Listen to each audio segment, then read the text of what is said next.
Naomh Bríd.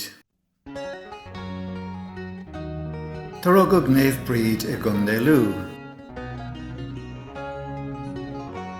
Cailí Naomh a cliste bhíontaí agus bhí sí lán de charthanacht don na bochta. Sean-scéal in sitar ina taobh. Bhí máthair bhríde ina déir ag Draoi, a tuairt airad a chréad bó agus a déanana bhime a bhíoch sí. Uair dara sí bróide, bégan de bhríd an obair a dhéanamh. Nuair a dhéanach bríd an tim, roinach sí na chrí cod a dé agé, ina nóir do dhí agus dá aspal. Ba bhó ceann amháintas na coda ná na cín eile. Da roinach sí an chuid sin na bochta.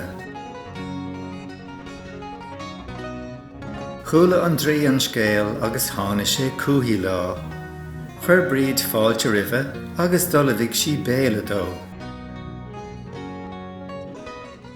Bhí ciseán mór ag an Draoi. An bhfuil mórán imimegatom. Thaispeáin bríd an tim dó. An I láir sin. Sesin. Chailh bríd siar sa teomra arís agus í a gcuí chun dé. Fuair sí tuilleadh ime ann agus thug sí don Draoi é. De lean sí mar sin go raibh an ciseán lán.